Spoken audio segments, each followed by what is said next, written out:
Eu quero desde já convidar os irmãos a abrirem suas Bíblias no Salmo 138. Eu não vou ler o Salmo, é um Salmo de 8 versos. É um Salmo de autoria de Davi. Eu não vou ler o verso, mas à medida que nós formos caminhando, a gente vai lendo cada parte, cada trecho, cada pedacinho do Salmo, a gente vai sair daqui, ou de suas casas, ou de nossas casas, edificados por aquilo que é a palavra de Deus. Como ela disse, que ela não volta vazia. Salmo 138, a partir do versículo 1 até o versículo 8. Como disse os irmãos, não vou ler, mas vamos caminhar por ele, e à medida que nós formos caminhando, vamos parando um pouquinho, meditando um pouquinho naquilo que o salmista entendeu e que transmite para nós como ensinamento, um ensinamento prático, um ensinamento vivenciado, experimentado. A primeira coisa que eu começo a descobrir, não o salmo em si, mas a realidade do salmo. A composição ou a montagem dos salmos, provavelmente ela foi de maneira proposital, composta assim.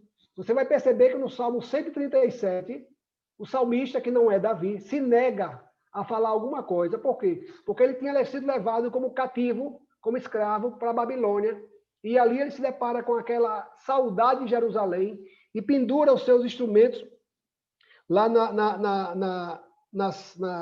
nos salgueiros de Jerusalém, da Babilônia, e se nega a cantar alguma coisa. Ou seja, a dor da saudade de Jerusalém é tão grande que ele se negava a cantar os nossos opressores, os nossos exaustores, exaltores. Nos colocam para cantar e a gente está se negando a cantar. Já no Salmo 138, o Salmo de Davi, não sei, a Bíblia não fala, não sei exatamente em que contexto Davi compôs esse salmo, mas é um salmo que nos convida a apresentar, a abrir as nossas bocas, nos derramar diante do Senhor, diante das nossas necessidades. O salmista ele não identifica o que ele está passando, o momento que ele está vivendo, mas é tão bom quando a gente pode se encontrar nessa experiência de Davi, se ver na condição de Davi, experimentar dessa realidade, ainda que eu não tenha composto o salmo ali com a pena, com o papel, com a caneta, mas que me veja como autor, ou co-autor daquilo que foi daquilo que foi escrito por Davi há muitos anos atrás.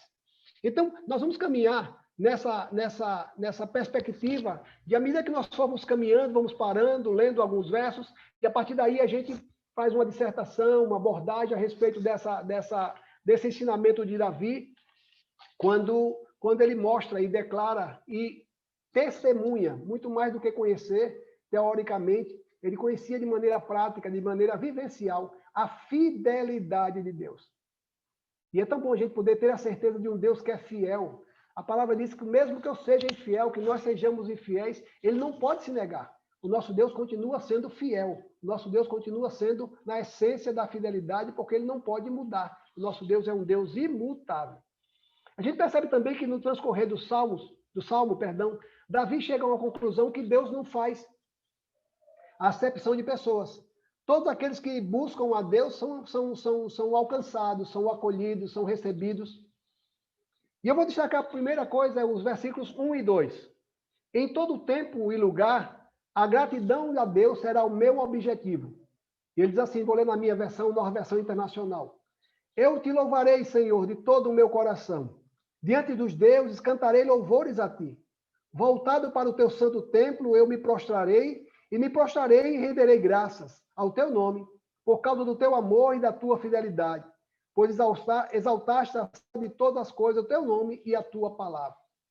É tão bom, irmãos, poder nos apresentar diante de Deus apenas com o coração grato, agradecido. Obrigado, Senhor. Mas você vai dizer mais o quê? Não, só quero agradecer.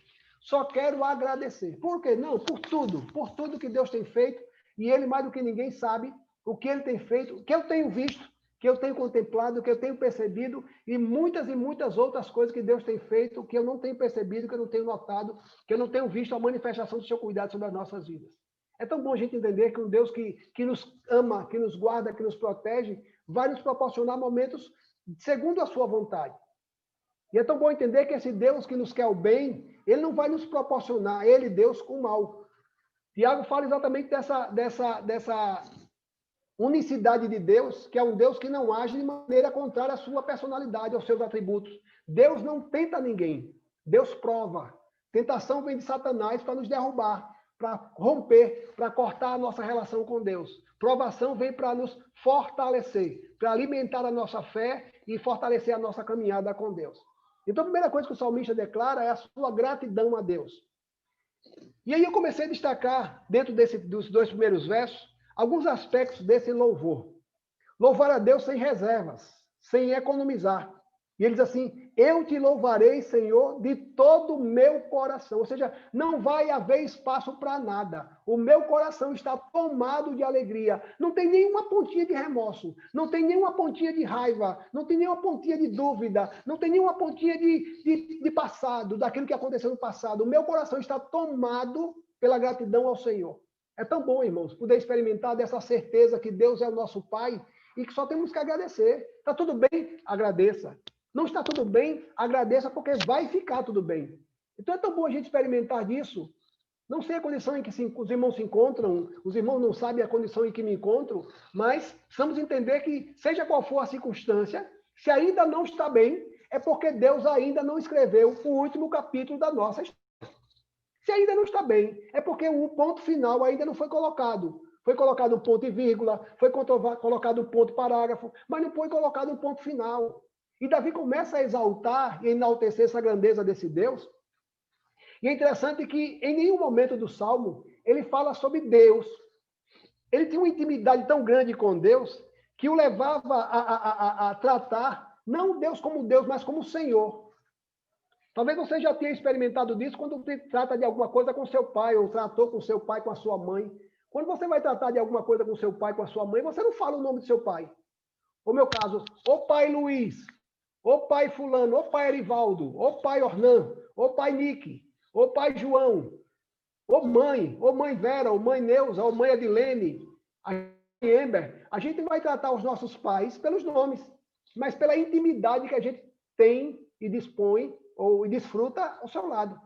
Só em chamar pai já é suficiente para entender uma relação de intimidade. E aí Davi não trata Deus como Deus, trata como Senhor. Chama Deus na intimidade, não trata com maneira tão ritualizada, tão engessada, tão arcaica. É alguém que goza da presença constante desse Deus. O coração era considerado o centro das emoções. Os judeus entendiam que todos os sentimentos, todas as emoções brotavam do coração. Por isso que a gente hoje ainda faz assim, né? O coraçãozinho. A gente sabe que as emoções surgem do nosso cérebro. É quem comanda as nossas emoções. Mas o coração passou a ser o centro das nossas emoções. E para os judeus entendiam que todas essas emoções, todos os sentimentos emanavam do coração. E aí quando ele diz assim, eu te louvarei de todo o meu coração, ou seja, com toda a minha capacidade de raciocínio mental, emocional, de razão, porque tudo entendia que brotava do coração. É como o salmista estivesse dizendo assim, eu te louvarei com devoção e com razão, fruto de um coração agradecido. É tão bom, irmãos, entender que esse Deus nos ama, e isso não pode jamais fugir da nossa mente. Deus te ama. Deus me ama e eu não posso medir, não posso mensurar o amor de Deus pelas circunstâncias que eu tenho à minha volta. Deus me ama e ponto final. Deus me ama e eu não posso criar dúvidas, coisas na minha cabeça que possam colocar em dúvida esse amor de Deus por mim e por nós. Encontro o salmista, quando ele fala exatamente desse coração que é depósito, um coração que é local de armazenamento, um coração que é o lugar próprio de entender a ação de Deus. Lá no Salmo 119, no verso 11, ele diz assim, guardei no coração a tua palavra para eu não pecar contra ti. Ou seja, eu estou armazenado no meu coração as promessas da tua palavra, os ensinamentos da tua palavra, que vão servir para mim como um alerta, como um despertar. Epa, está escrito, e aquilo ali vai proporcionar em mim uma advertência. Não, cuidado, não faça isso, porque na palavra do Senhor contém. Isso me leva a rever ou refazer as minhas atitudes, meus comportamentos. No meu coração estão gravadas, estão inseridas as palavras da palavra de Deus. Aprendo também com o sábio Salomão, lá em Provérbios capítulo 4, verso 23. Ele diz assim, acima de tudo, guarde o seu coração, pois dele depende toda a sua vida. Ou seja, um coração agradecido, um coração grato. A partir do coração surgiam as atitudes. Mas atitudes más, fruto de um coração mau. Atitudes boas, fruto de um coração abençoado, um coração grato, um coração agradecido. E aí Davi começava a entender claramente essa relação entre ação e intenção. Intenção que brota no coração e que produz ação. O desejo de adorar a Deus produzia a ação de adorar a Deus. Aquele que louva a Deus de todo o coração tem prazer em nada mais. Não troca o prazer de servir a Deus por coisas comuns. É tão bom quando o salmista diz: alegrei-me quando me disseram, vamos à casa do Senhor. Com muita propriedade, o nosso irmão Ornan destacou da alegria de reencontrar alguns irmãos. Alguns ainda ficamos com saudade, alguns ainda deixaram um pouquinho de saudade porque não estiveram conosco, algum impedimento que surgiu, não puderam estar conosco, mas pudemos matar um pouquinho da saudade e domingo vamos matar mais um pouquinho e a cada domingo a gente vai matando um pouquinho da saudade desses irmãos. Ou seja, é tão bom a gente poder sentir parte desse corpo, parte integrante, responsável uns pelos outros. Se você sofre, eu sofro contigo. Se eu sofro, você se sofre comigo. Se você se alegra, eu também me alegro com você. Mas também, se você se alegra, eu também vou. Se eu me alegro, você vai se alegrar comigo. É tão bom experimentar dessa certeza, irmãos, de um Deus que nos ama e que meu coração não possa estar voltado, levado para outras coisas, a não ser para gratidão. Senhor, não quero deixar espaço para nada, para dúvida, para questionamento, para raivas, porque sei que o Senhor vai ocupar todo o meu coração com a tua presença, e isso é suficiente para que possa proporcionar alegria no meu coração. Como eu disse os irmãos, Davi não identifica a causa que ele está vivendo, o momento que ele está vivendo, mas é um momento de grande euforia, fruto de uma oração, fruto de um pedido que foi apresentado a Deus, e Deus respondeu. Que coisa boa, ter essa certeza de que Deus, mais do que ninguém, conhece as nossas necessidades e no tempo certo, como a irmã Neuza destacou, ele vai responder segundo a sua vontade, para a glória dele. Que muitas vezes a gente quer hoje, quer agora, mas em nenhum momento Deus vai ser glorificado.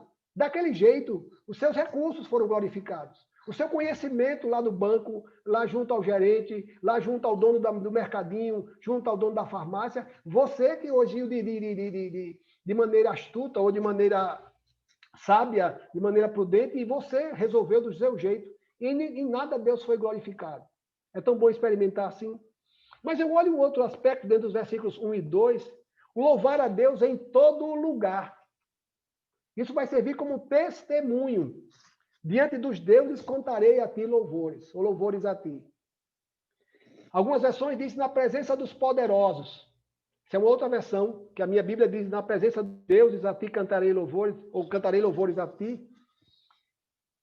A questão é que Davi está dizendo assim, ó, diante dos pagãos, diante dos homens que não temem ao Senhor, diante das pessoas que se confrontam ao Senhor, que não aceitam o Senhor, eu continuo abrindo a minha boca como testemunho da fidelidade de Deus.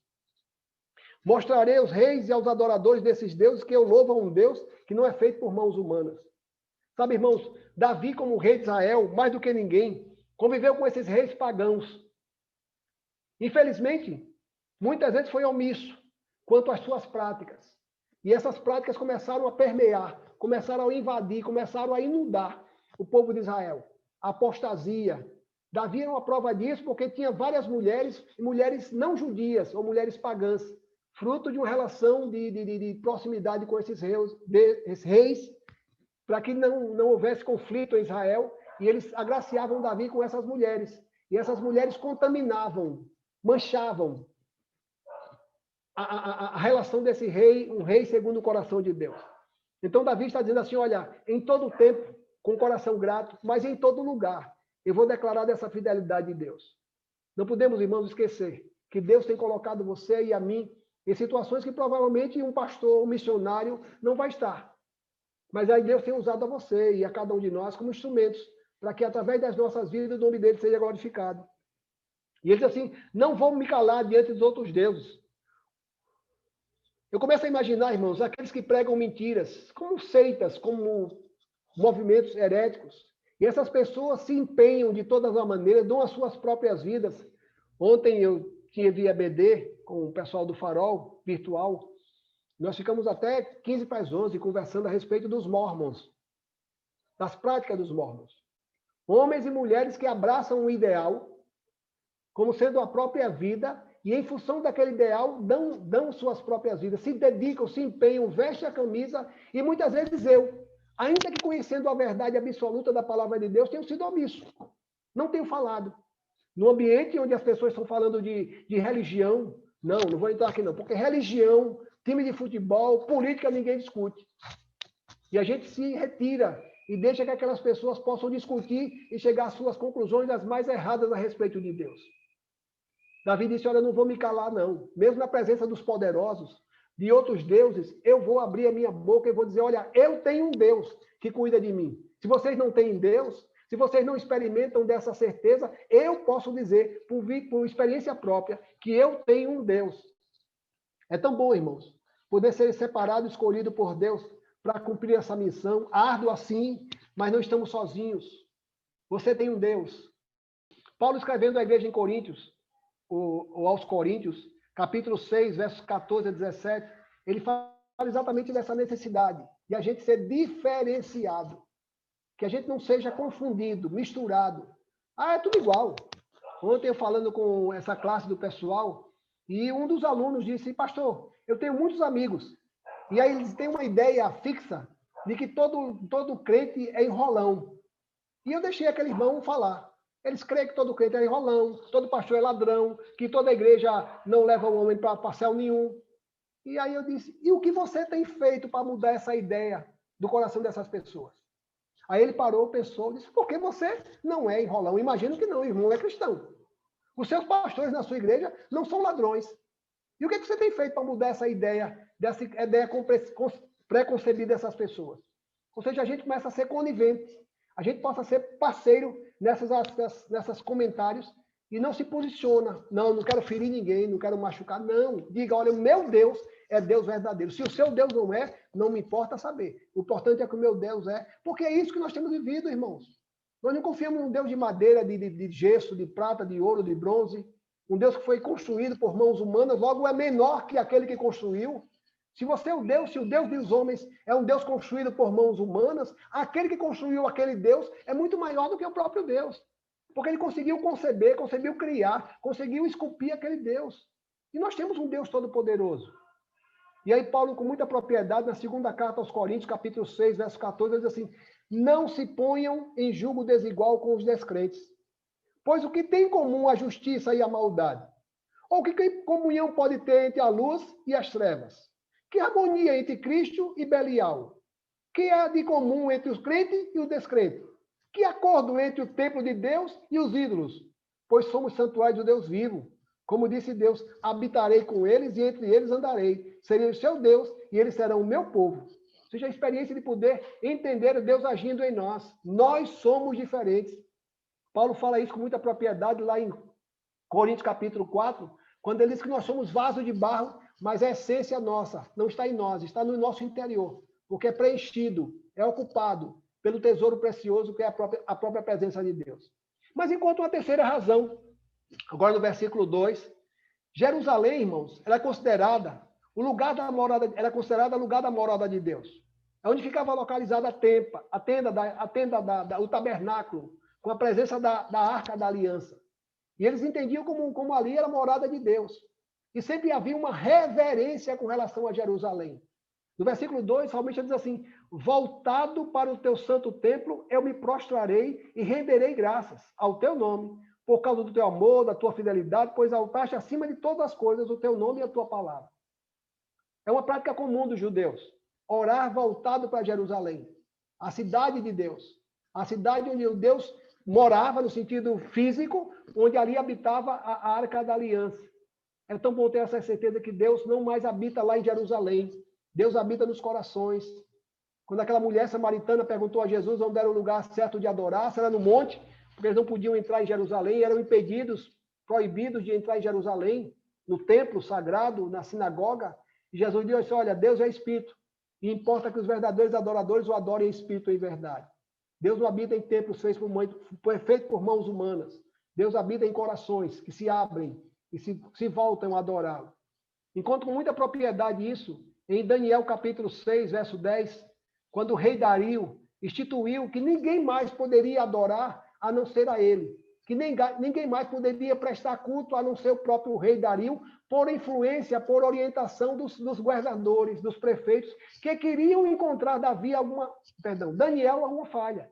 Queriam encontrar em Daniel alguma falha e aconselharam o rei Dario a instituir esse decreto. Olha, crie isso, porque o rei precisa ser adorado, o rei precisa ser reverenciado. E Dario, sem saber de nada, está escrito: qualquer que adorar outro Deus a não ser o próprio rei da Babilônia, vai ser jogado na cova dos leões. E aí, lá no capítulo 6, no verso 10, fala com muita propriedade qual a atitude de Daniel depois que tomou conhecimento do decreto, do edito do rei. Diz assim: quando Daniel soube que o decreto tinha sido publicado, foi para casa, para o seu quarto, no andar de cima, onde as janelas davam para Jerusalém, e ali fez o que costumava fazer. 3 vezes por dia, ele se ajoelhava e orava, agradecendo ao seu Deus.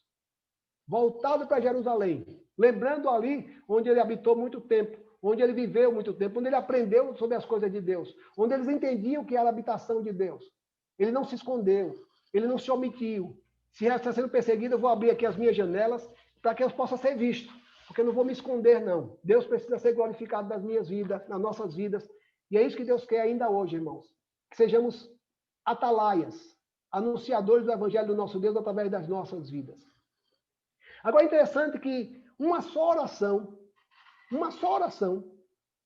sem pedir nada a Deus, porque o que pedir a Deus, se Ele nos dá tudo? Se tudo que Ele nos dá é o melhor. Senhor, me dê esse carro, Deus tem um carro muito melhor para você. Senhor, me dê essa casa. Não, filho, eu não vou dar essa casa, eu vou dar algo muito melhor para a gente, para você. Ou seja, por que identificar? Algum tempo atrás, minha mãe, que já não está mais aqui entre nós, irmãos, falei muito no domingo sobre ela, ela começou a participar dos movimentos neopentecostais. Quando surgiram aqui em Maceió, reuniões nos lares, e ela foi ensinada que você precisava ser específico para Deus. Senhor, eu quero um carro de 4 portas, verde, eu quero um carro assim, assim, assim. E aí eu disse: mãe, e se Deus tem algo muito melhor para a senhora, vai ter que se limitar àquilo que a senhora pediu? Ela olhou para mim assim. Ou seja, você precisa ser específico para Deus. Como ser específico para Deus? Eu não sei o que é melhor para mim. Para mim, o melhor é essa caneta. Mas Deus tem uma outra coisa para mim. Por que eu vou pedir alguma coisa para Deus se Ele sabe o que é melhor para mim? E é tão bom experimentar dessa certeza. Por mais que seja a sua vontade de receber algo grande, Deus tem algo muito melhor. Porque o algo grande está ao seu alcance. E o muito melhor está ao alcance de Deus. Onde Ele é glorificado, onde Ele é exaltado, onde Ele é reconhecido. Uma gratidão. Gratidão por aquilo que Ele tem feito. Senhor, muito obrigado. Porque eu não preciso nem pedir nada a Ti. Só ir abrir a minha boca e Te agradecer já é motivo do Senhor reconhecer ou perceber que eu sou grato por tudo aquilo que o Senhor fez. Em seguida, Davi apresenta 2 atributos de Deus: o seu amor incondicional e a sua fidelidade. Ele diz assim: por causa do teu amor e da tua fidelidade. 2 atributos de Deus que são exaltados aqui: um amor incondicional, que alcança a todos, e uma fidelidade que é inquestionável. Uma fidelidade que está acima de toda e qualquer dúvida, todo e qualquer questionamento. É tão bom a gente poder ter essa certeza, que se Deus lhe ama, Ele vai ser fiel a você. Se Ele não lhe ama, Ele não tem compromisso contigo. Porque uma coisa leva a outra. A fidelidade explica o amor. E o amor justifica a fidelidade. São 2 âncoras, um alicerce que nos dá essa certeza. Amor produz fidelidade. E eu tenho dito aos irmãos que nós estamos no tempo em que ser fiel no casamento é qualidade. Não é, não é. Fidelidade no casamento é aquilo que se espera de um relacionamento conjugal. Ser honesto não é virtude. É o que mínimo que se espera de alguém.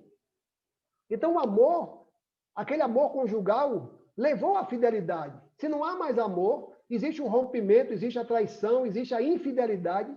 E aí, quando a gente trata isso como Deus, uma coisa atrelada à outra justifica a outra. O amor de Deus nos faz entender que esse amor nos leva a vivenciar e experimentar um Deus fiel. E a sua fidelidade é fruto do seu amor. 2 âncoras, ou duas atitudes, ou 2 atributos que simbolizam, não se limitam a isso, claro, mas que simbolizam o agir de Deus em nossas vidas. E por último, esses fundamentos são identificados, são aprofundados, são pontuados. Assim, o seu nome, aqui no finalzinho assim, pois exaltaste acima de todas as coisas o teu nome e a tua palavra. O seu nome é a sua reputação. Você conhece alguém com o nome fulano, fulano? Conheço. Ou seja, o nome de Deus é a reputação de Deus, é o caráter de Deus, é quem Deus é. O nome de Deus é aquilo que ele representa, o que ele é. Aquilo que os judeus vivenciavam com muita propriedade na caminhada no deserto, a cada nova experiência, naquele momento da luta contra os midianitas, em que Moisés sobe ao monte, e ali ao lado de Arão e de Ur, toda vez que Moisés erguia os braços, Josué lá embaixo lutando prevalecia. E toda vez que Moisés baixava os braços, os midianitas prevaleciam. E até que Moisés senta numa pedra e os dois, Arão e Ur, Arão seu irmão e Ur, seu cunhado, casado com Miriam, sustentam as mãos de Moisés e o povo de Israel prevalece. E ali passou a ser identificado como Jeová Nissim. O Senhor é a minha bandeira. Ou seja, é um Deus que tem nome. É um Deus que tem nome. Mas uma outra coisa que identifica também, quando ele faz aqui o teu nome e a tua palavra, é um Deus que sabe o que está fazendo. A sua veracidade. É um Deus que prometeu e vai cumprir. Dentro desse amor e da fidelidade surgem duas certezas. Primeiro, que nós sabemos com quem estamos lidando. Quem foi que prometeu? Foi Deus. O que foi que ele prometeu? Está na sua palavra. Que coisa maravilhosa. A gente poder tomar posse dessa certeza. Um Deus que não falha. Em Números capítulo 23, verso 19, ele fala exatamente dessa distinção, desse atributo de Deus que não é igual a mim, a você. Ele diz assim, o Senhor dizendo isso através de Moisés ao povo de Israel. Deus não é homem para que minta, nem filho do homem para que se arrependa. Acaso ele fala e deixa de agir? Acaso promete e deixa de cumprir? Deus não é como você, não é como eu. Olha, me desculpe, eu esqueci. Esqueci completamente, não estava agendado, eu não estava lembrado, foi algo que fugiu do meu controle. Deus não tem como justificar as suas ações desse jeito, porque senão ele deixava de ser Deus. Nós temos. Olha, eu me atrasei. Foi um trânsito, foi um problema que surgiu, caiu a internet. E a gente começa a entender que nós somos limitados. Começamos a entender que nós somos falhos, pequenos, imperfeitos. Mas quando a gente lida com um Deus que não mente, que não é igual a mim e a você, que não deixa nada que estiver ao seu alcance ser frustrado em minha vida, contanto que venha cumprir a sua vontade em minha vida. Segunda coisa, no versículo 3, estou vendo os Davi diz assim, eu declaro daquilo que eu experimentei. Falo por experiência própria. Eu estou falando de algo que eu vivi, eu experimentei. E tem um poder de persuasão muito grande. Quando a gente fala, olha, eu senti na pele. Não foi ninguém que me disse, não assisti um livro, não assisti um filme, não vi um vídeo, não li um livro. No versículo 3 assim, quando clamei, tu me respondeste, deste-me força e coragem. Precisamos ter em mente algumas questões. Primeiro, o salmista está declarando por experiência própria que Deus não deixa ninguém sem resposta. Você vai pedir e ele vai responder. Mas a resposta é dele, do jeito dele, com o DNA, com a digital de Deus. Não posso pedir alguma coisa a Deus e esperar que aconteça daquele jeito, como eu estipulei, quando eu determinei, como eu profetizei. Não. Vai acontecer muito melhor. Segunda resposta, segunda verdade, que a verdade vai chegar. Só não sabemos quando, como e o quê. Que a resposta vai chegar, vai. Agora, você não sabe quando, não sabe como ela vai chegar, através de quem, se vai chegar através do correio, através daquelas a experiência que nós temos tido aqui no Brasil, as sementes que estão vindo lá da China, que ninguém sabe qual a finalidade daquelas sementes. Deus não vai mandar nada que não esteja no controle deles, no propósito dele. Então, quando, como e o quê? Nem sempre aquilo que a gente pede, a gente recebe. Quem diz isso é Tiago. Pedis, não recebeis, porque pedis mal, para os próprios benefícios.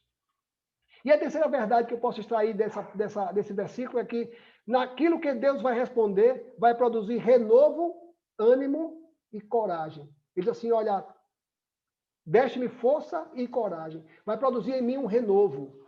Vai renovar a minha fé, a minha confiança em Deus. Aquilo que Deus vai fazer na minha vida, vai produzir em mim uma confiança em Deus. A certeza que Ele é Deus, que Ele está ouvindo a minha prece. E isso vai produzir em mim um ânimo, uma motivação para continuar caminhando. Vamos caminhar. Versos 4 e 5, do capítulo 138. Quando os poderosos, os reis, conhecerem do que o Senhor é capaz, eles glorificarão a Deus. É exatamente isso que Davi diz nos versos 4 e 5. Todos os reis da terra te renderão graças, Senhor, pois saberão das tuas promessas e celebrarão os feitos do Senhor, pois grande é a glória do Senhor. Ou seja, eu consigo perceber aqui um trocadilho de palavras. Assim, a partir do momento que eles sabem das tuas promessas, eles vão passar a confiar em ti. A partir do momento que os reis começarem a experimentar dessa certeza de o Senhor estar no controle, eles vão passar a confiar em ti. Os reis passarão a glorificar o Senhor a partir da excelência ou da experiência do conhecimento. A partir do conhecimento de Deus, eles vão perceber que eles precisam ceder.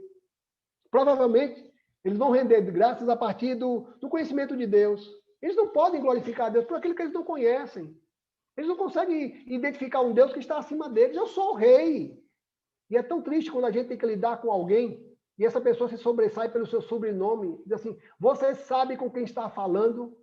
Você sabe de quem eu sou filho? E aquela pessoa quer se vangloriar ou quer se impor pelo sobrenome, pelo grau de parentesco que ela tem com alguma pessoa de influência. Aqueles reis, ainda que fossem reis, precisavam entender que existia um rei dos reis. Existia um rei que estava acima deles. Um rei que era muito mais poderoso que ele. Davi estava afirmando, quando esses reis se sentirem pressionados, limitados, saberão que só existe um Deus. Porque eu estou acostumado a ser o dono da minha vida. Eu sou o rei. Eu decido entre quem está vivo e quem está morto, entre batalha e paz. Eu decido aquilo que vai acontecer. E aí esses reis começam a perceber que os seus poderes têm limite. Que só existe um rei todo-poderoso, que é o rei de Israel, o rei de Davi. Muitas vezes queremos ter uma resposta de Deus. Talvez uma conversão de um filho, conversão de um parente. Hoje. Mas muitas vezes Deus está dizendo, filho, ainda não. Não se preocupe não, estou construindo um alicerce. Para que quando aquilo vier, realmente possa encontrar uma estrutura, possa encontrar uma base, ser algo sólido, ser algo definitivo, para que não seja algo inconstante. E muitas vezes a gente não vê o agir de Deus, é como aquela ponte que está sendo construída, mas os alicerces estão lá dentro d'água, lá submersos. As bases estão lá debaixo d'água, sob a água. Estão lá debaixo d'água, submersos. E a gente não está vendo. Mas estão lá, os alicerces estão sendo construídos para que a ponte, quando for erguida, possa encontrar os fundamentos seguros e possa ser construída a ponte ali. Davi está dizendo assim, eles ainda não te louvam, afinal não conhecem os teus feitos, mas um dia eles te glorificarão, porque te conhecerão por experiência própria. Sabe, irmãos, isso continua acontecendo em nossas vidas. Pessoas que muitas vezes têm amaldiçoado, zombado, criticado, desacreditado de Deus. Conheço de um senhor, um jovem senhor, e ele dizia, pastor, olha, eu andava armado. Eu andava armado. E por diversas vezes eu estava a ponto de puxar uma arma no meio do trânsito. Hoje eu me surpreendo com as minhas atitudes dentro no trânsito, em Maceió. Ou seja, quem foi que fez isso? Quem foi que ensinou esse homem a mudar de atitude, de comportamento? Foi Deus, no coração. Olha, hoje eu não me vejo, hoje eu não me conheço, eu não me reconheço. Em função das minhas atitudes, fruto de uma relação de intimidade com Deus. Davi está dizendo assim, olha, um dia, esses reis vão precisar descer do trono. Vão precisar entender que o trono só tem um dono. Que o trono precisa ser ocupado pelo rei dos reis. E muitas vezes o trono está sendo ocupado por mim. Eu sou o dono do tempo, eu sou o dono das coisas, e muitas vezes eu não posso agir enquanto eu estiver no controle. Enquanto os 5 pães e 2 peixinhos estiverem nas minhas mãos, Deus não vai fazer nada. Mas a partir do momento que os 5 pães e 2 peixinhos chegarem na mão de Deus, e aí sim Deus vai poder realizar a obra. Precisamos ter muito cuidado, irmãos, porque ainda existem muitos reis, mas reis sem reinos e sem súditos, que têm sido donos de suas próprias vidas. Eu não sei porquê, até hoje eu me pergunto, quando alguém quer falar sobre alguém presunçoso, alguém que age com arrogância, com prepotência, normalmente a gente assim, fulano está com um rei na barriga. É assim que a gente diz? Não é. Fulano está com um rei na barriga. Por que diz isso, que está com um rei na barriga? Alguém sabe? Eu não sei. Eu estou perguntando porque eu não sei. Os estudiosos de plantão não sabem também, não? Mas não acontece isso? Fulano está com o rei na barriga, ou seja, está dono de si. Ele é dono da razão, é uma pessoa prepotente, uma pessoa que age de maneira intempestuosa. E exatamente isso estava Davi está dizendo, olha, um dia você precisa ceder esse trono aí. Esse trono aí da sua vida, esse trono que está sendo ocupado por você, onde você está sentado, precisa ser cedido, precisa ser desocupado por você, para que o Rei dos Reis possa ocupar. Enquanto você estiver sentado nesse trono, você não vai ter nada da parte de Deus, porque Deus não divide a sua glória com ninguém. Enquanto uma quarta verdade, um Deus que não somente observa do céu, mas ele desce do céu. Quem diz isso é o grande Billy Graham, grande evangelista Billy Graham, que o maior milagre da humanidade não foi um homem subir e chegar à lua, mas foi um Deus descer e pisar na terra. Exatamente essa verdade preciosa que nós experimentamos. Um Deus que se tornou homem e habitou entre nós. Se tornou falho, se tornou homem no sentido falho, no sentido de sofrer as nossas dores. Deixou chorar, sentir fome, sentir cansaço. Um Deus que sofreu na cruz para nos salvar. E é tão bom experimentar dessa certeza que Deus conhece, sabe mais do que ninguém o que estamos passando, porque um dia ele passou. Versos 6 a 8 diz assim: embora esteja nas alturas, o Senhor olha para os humildes e de longe reconhece os arrogantes. Ainda que eu passe por angústias, tu me preservas a vida, estendes a tua mão direita e me livras. O Senhor cumprirá o seu propósito para comigo. Teu amor, Senhor, permanece para sempre, não abandones as obras das tuas mãos. Primeira coisa que Davi está dizendo assim, olha, tratamentos diferenciados para comportamentos diferenciados. Para os justos, ele contempla. Para os arrogantes, ele observa. Lá no capítulo 5 de Gênesis, a Bíblia diz que Deus olhou dos altos céus e percebeu que a humanidade estava perdida, estava totalmente fora daquilo que havia sido o plano e projeto de Deus. Mas percebeu que lá de cima mesmo, tinha uma família que se distinguia. Noé, seus 4 filhos, esposas e a sua esposa. Ou seja, ainda que Deus possa estar olhando do céu, ele vai conseguir distinguir, olhar para os justos, para aqueles que são humildes e observar os arrogantes. E os tratamentos são diferenciados, para atitudes diferenciadas. O nosso Deus não é um Deus pacífico, que apenas contempla, que apenas olha lá de cima. Para uns ele olha, identifica, cuida. Para outros ele observa, reconhece, repreende. Esse é um Deus que há distinção de atitude, de comportamento. Porque partiu de nós, agimos assim para com o nosso Deus e a sua resposta não pode ser idêntica para os justos, para os humildes e para os arrogantes. Um olhar diferenciado de um pai amoroso, piedoso, e de um pai decepcionado, furioso com a atitude de seus filhos. Esse é o Deus em que nós confiamos, irmãos. Um Deus que nada passa despercebido dos seus olhos, do seu olhar, e tudo ele vê, tudo ele contempla dos altos céus, porque a gente crê, irmãos, que o céu é a morada de Deus. É assim que a gente aprende na Bíblia. Mas Deus precisa de casa? Deus precisa de um banco, de um sofá, de uma cama para estar morando? Não. Deus precisa de um telhado para estar abrigado debaixo da chuva? Não. Deus não tem casa, materialmente falando. Deus está em todo lugar onde os corações se abrem para adorá-lo. Mas a ideia de que a morada de Deus é lá no céu, afinal de contas, quando eu quero falar com Deus, eu levanto os meus olhos para o céu, falo com Deus, nos dá essa ideia de que ele está olhando lá de cima, observando e olhando, observando os arrogantes e olhando, contemplando aqueles que agem com sabedoria de acordo com a sua vontade. Davi nutria no coração uma certeza inabalável. O seu cuidado. Nada podia frustrar do coração de Davi que Deus cuida de nós. Deus cuida de nós, cada um de nós. Ele diz assim, ainda que eu passe por angústias, tu me preservas a vida, estendes a tua mão direita e me livra. Apesar de ser um Deus amoroso, ele não nos priva de enfrentarmos adversidades. Não. Em nenhum momento a Bíblia nos ensina de maneira herética que a nossa vida seria uma vida de sombra e água fresca. Não. No mundo tereis aflições, mas tenha bom ânimo. Eu venci o mundo. Enquanto o próprio Davi, escrevendo o Salmo 23, no verso 4, que ele diz assim, ainda que eu ande pelo vale da sombra da morte, não temerei mal algum, porque tu estás comigo. Em nenhum momento a Bíblia nos garante que a nossa vida será isenta de adversidade. Não. Vocês vão viver adversidades, mas tenham a certeza que vocês não estão sozinhos. Eu vou estar com vocês. Na cova dos leões, eu vou estar com vocês. Na fornalha de fogo, eu vou estar com vocês. Não tem coisa melhor do que ter a presença constante desse Deus. Seja qual for a circunstância, seja qual for a situação que estejamos enfrentando. A única coisa que me pode acontecer é receber como resposta a sua vontade. E ele diz assim no versículo 8, parte A: o Senhor cumprirá o seu propósito para comigo. Por isso, descanse, meu irmão. Descanse, minha irmã. Descanse, meu irmão. Fala comigo mesmo. O Senhor vai cumprir na sua vida o propósito dele. E ainda que você imagine que do seu jeito é o jeito bom, certo, melhor, do jeito de Deus é o melhor. Porque Deus tem sempre o melhor para nós. E aí o salmista diz, olha, Deus cumprirá na minha vida, na sua vida, o seu propósito. Não do jeito que eu quero, como eu pintei, como eu imaginei, é muito melhor. Não fisicamente, de maneira materialmente falando, mas de maneira mais abrangente. Aquilo que Deus tem para nós é muito melhor do que qualquer uma coisa que a gente possa desejar diante desse Deus. Em nenhuma circunstância posso me deixar levar pela dúvida, mas pela certeza de que um Deus está comigo. Deus não nos abandona. Deus está sempre ao nosso lado. E é isso que o salmista quer nos ensinar.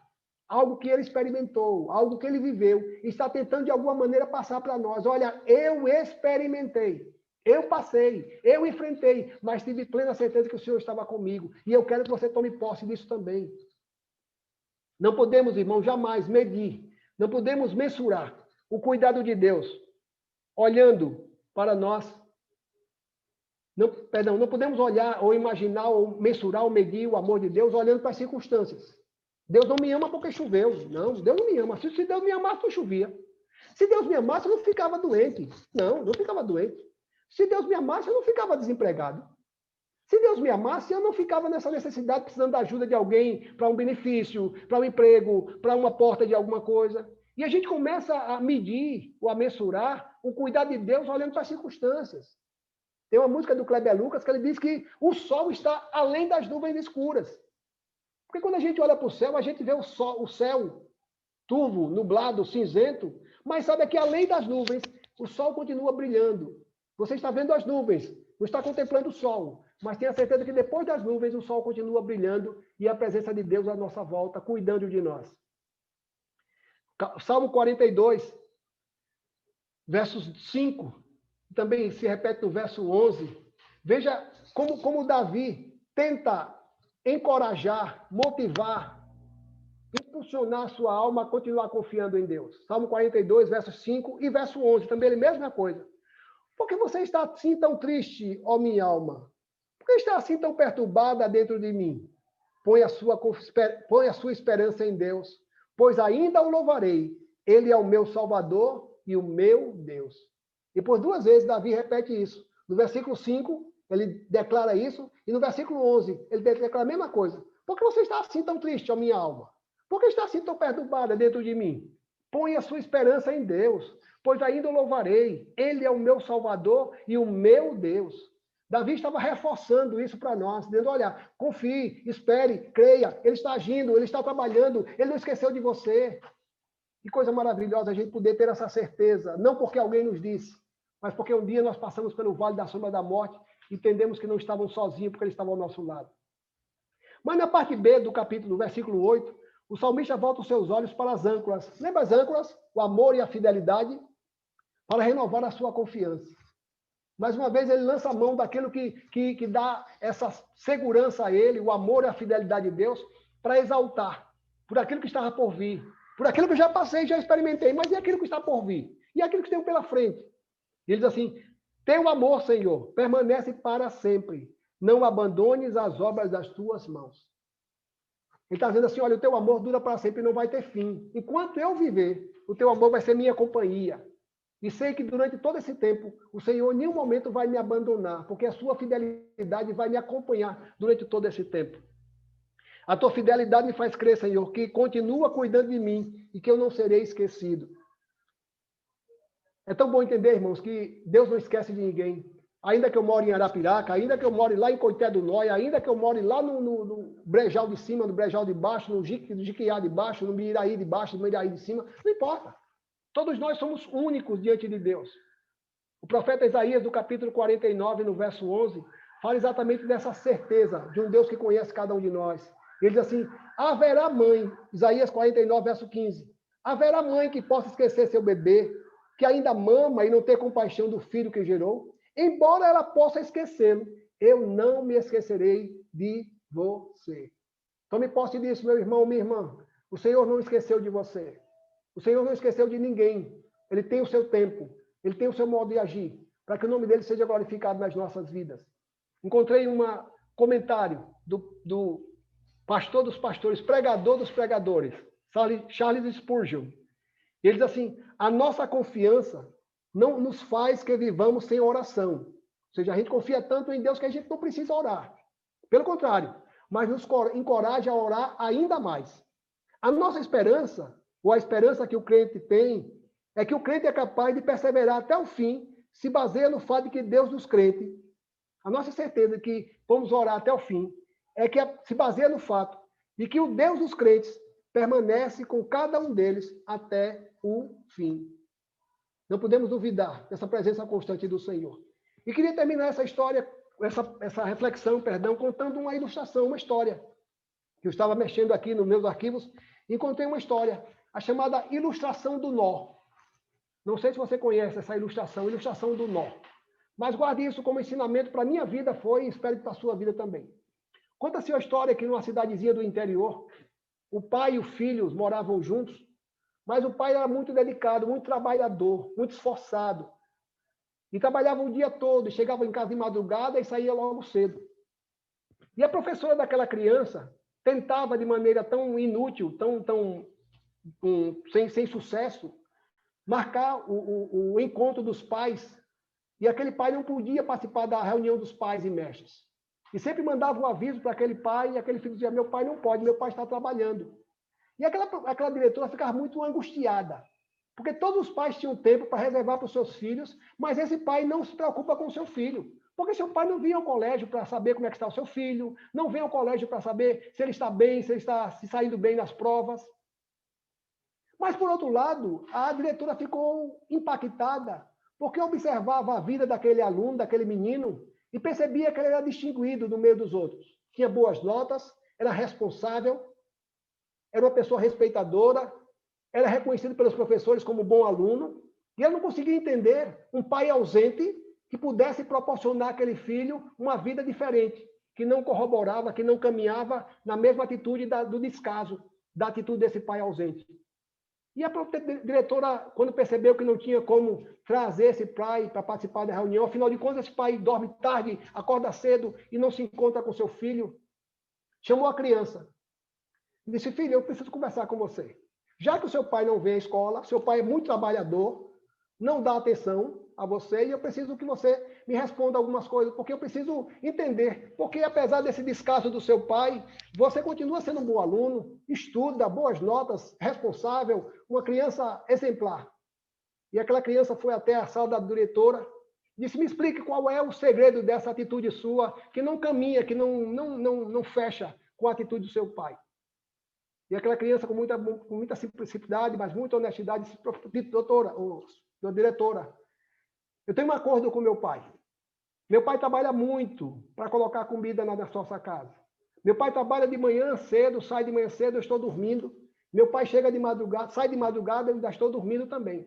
A gente nunca se encontra. Mas meu pai fez um acordo comigo, que sempre antes de dormir, eu ia dar um nó no meu lençol. E eu ia dormir. E que meu pai ia chegar do trabalho, cansado, ia parar na minha cama, orar comigo, pedir a Deus pela minha vida, ia desatar o nó, ia dormir. No outro dia ele passava na minha cama, ia orar comigo e ia embora. No outro dia, quando eu acordo, o nó está desfeito. O meu pai passou pela minha cama. O meu pai desfez o nó. Deus está colocando na sua vida essa oportunidade. Quem sabe a cada dia você tem colocado um nó no seu lençol. E a cada noite o Senhor tem desfeito o nó, colocando no seu coração essa certeza de que Ele tem cuidado de você. Aquela criança tinha certeza que o pai dele não havia abandonado, porque ele dava um nó no lençol e no outro dia o lençol estava sem o nó, fruto de um pai que havia passado por ali, orado com ele, apresentado ele a Deus, mas precisava trabalhar.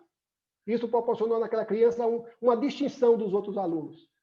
Tome posse, meu irmão, tome posse, meu irmão, minha irmã. O Senhor está desatando os seus nós. Você colocou um nó essa noite, amanhã esse nó vai estar desfeito, porque o Senhor está cuidando de você. O seu sustento, os seus proventos, a sua despensa, a sua saúde, quem provê tudo isso é o Senhor. Salmo 127 diz que equivale acordar cedo ou dormir tarde, comer o pão de dores, e ele diz, o Senhor dá o pão aos seus amados enquanto eles dormem. Que essa seja uma certeza vivenciada e experimentada por cada um de nós, irmãos. O seu nó já foi desfeito, porque o Senhor tem passado a cada dia na sua cama e tem desfeito o seu nó. O nó que você fez, no outro dia vai amanhecer desfeito, porque o Senhor passou a cada dia, tem passado a cada dia na sua cama e tem apresentado você no altar. Vamos orar. Muito obrigado, Senhor. Muito obrigado pela certeza do teu cuidado. Obrigado, Senhor, porque não podemos duvidar jamais do que és um Deus provedor, um Deus que nos ama, um Deus que tem sempre o melhor para nós. Pai, por mais que nós possamos pensar algo bom, algo precioso, maravilhoso que possamos receber, o Senhor tem nos dado muito melhor. Quando aprendemos a tua palavra, que o Senhor fará infinitamente mais do que pedimos ou pensamos. Obrigado pela vida dos meus irmãos, que tem sido, Senhor, combustível, que tem sido um encorajamento, tem sido a motivação para que continuemos, ainda que virtualmente, ainda que distante de corpos, mas no único pensamento, no único propósito de adorar, exaltar e glorificar o teu santo nome. E como tem servido para nós, como um encorajamento mútuo, onde nos sentimos fortalecidos, amparados, apresentados ao Senhor, como também os irmãos saibam, Senhor, que estão sendo apresentados ao Senhor, para que o Senhor possa fortalecer os nossos laços, e que sejamos cada vez mais vasos úteis, moldáveis, maleáveis no agir, no trabalhar, nas mãos do oleiro. Guarda as nossas vidas, perdoa os nossos pecados. No nome santo de Jesus que nós oramos, já te agradecemos. Amém, amém, amém, amém.